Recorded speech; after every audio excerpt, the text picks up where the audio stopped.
Coping with the pain of estrangement isn't something that any of us probably expected to face, but many of us do.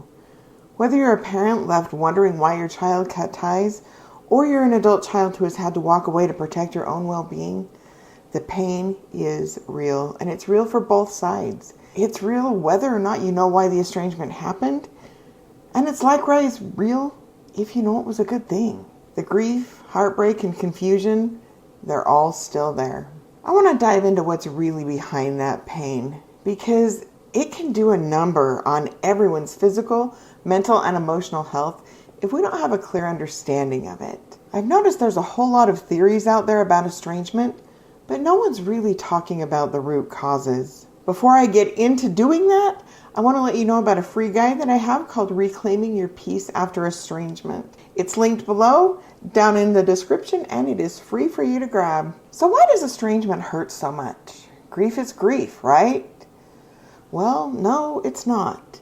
Estrangement isn't just the loss of a person or a connection in your life. It's the severing of the most important connection in all of human relationships, the primary attachment bond. There are two key words at play here that I'm going to be talking about today: attachment and severing. The first thing we want to be clear about is what attachment really is. Attachment is a deep, enduring emotional bond that forms between two individuals. It looks different across the lifespan and within different relationships, but it starts very, very early in life between an infant and their primary caregiver, which is usually their mom. That very first relationship, the primary attachment bond, is the foundation of all human connections and interactions that happen throughout their life. It's within this relationship where young children who are 100% fully dependent on their caregivers for survival learn how the world and relationships work, and they also learn where they fit within it. That learning happens through hundreds of repetitions of interactions between a child and their parents. When things go right, or go right most of the time because it's not a perfect world and nobody gets it 100%, a secure attachment bond is formed.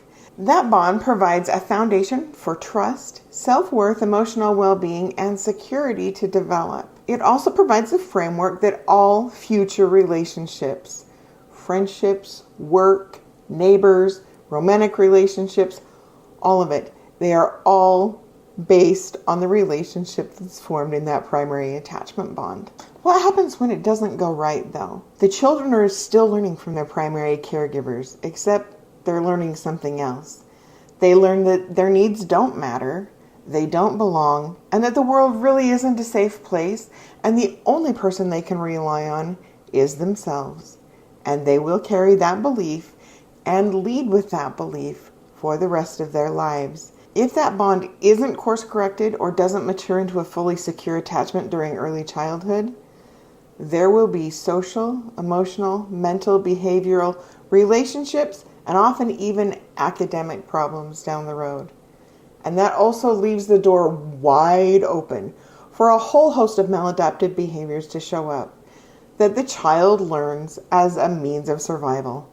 These survival skills also become particularly problematic in the teen and adult years, and they often include things like rebellion, manipulation, entitlement, gaslighting, lack of regard for authority, emotional immaturity, and a whole bunch of other unsavory emotional and social behaviors that are all rooted in the belief that they can only rely on themselves and they can only trust themselves to get their needs met. And they will do so regardless of the cost to others. Now, that doesn't mean we're blaming mom for all of the problems. We just can't take her out of the equation either. Chances are great if something went wrong in that early attachment relationship, it's because mom is carrying her own attachment trauma and relationship wounds that were likely passed down to her from the generations before her. We're just going to assume that moms are doing the best that they know how to do. But that's not a free pass for anyone, because regardless of what happened or the reasons behind it, those wounds that are acquired inside a dysfunctional primary attachment relationship become the default operating program for life. And it will continue that way until someone consciously chooses to break the cycle, to do something about it, to heal from it, and to change it in their adult years. I believe this is the reason that estrangement situations have risen so sharply over the past few years. We now have multiple generations of wounded women out there who might or might not know how wounded they actually are, but also don't know how to create or sustain healthy or lasting relationships, probably because they never had them themselves. And those wounded women get into relationships with wounded men who had probably been raised by wounded women, and they reproduce, and they create new children who are raised inside the dysfunction of their relationship, and the cycle just keeps repeating itself over and over again, getting worse with each iteration. We live in a time now where there's enough information out there about attachment and about toxic relationships and trauma and all the problems that happen when things go wrong. That's one of the beauties of living in the information age, right? Except it's created a new dynamic and a social shift. This is not a trend, but a very real social shift in which many wounded souls are rising up and saying, no more. This ends with me. And it's happening among young adults, but there's also older ones too, in their 40s, 50s, and even 60s, that are saying no more. It's not because of hatred or selfishness or anything else. In fact, in most instances, I don't think the messages or even the act of estrangement itself is meant to be vindictive or petty or even meant to push people away. What I believe the real message is I know better now. And because I know better, I'm going to do better. And you can either heal with me and we can figure this out together, or I'm leaving you behind because it hurts too much to keep whatever this is going on. It's not healthy, it's not working, and I'm not passing this on to my kids. It's time for me to save myself and heal my own wounds and my own soul. And I'm going to do it with or without you. I truly do believe most people would prefer to do it with you, but that's not always possible. And when it's not, because one side isn't willing, ready, or able to do it, they're going to move on and do it without you. Now that we've got a bit clearer understanding of what attachment is all about, let's talk about that other key word that appears in the definition of estrangement: severing. What I know from living all sides of this is that once the attachment relationship reaches a point where the dysfunction causes it to break, it's not a minor thing. It's a permanent change. Think for a minute about a tree branch. Minor damage will heal, scars will form, maybe the tree is even going to change shape a bit, and new little shoots and branches might even grow back from where those scars are. Severing is different. It is a complete separation. The branch and the tree become two completely separate entities that now have their own journey, and they are fully independent of each other. What happens to one no longer affects the other.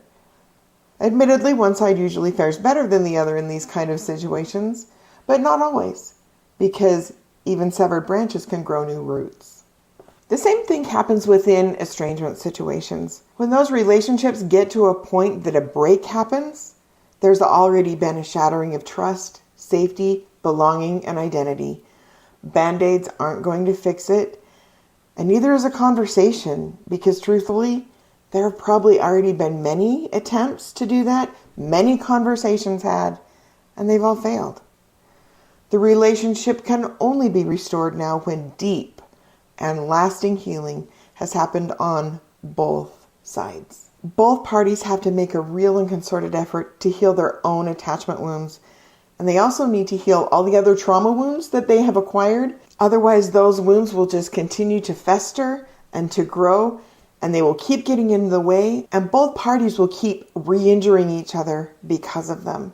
That's usually what's happening when relationships are just spinning and spinning and we're having the same arguments over and over again. Something else that's very important to note is that most likely the one who left isn't going to risk re-injury once they start healing.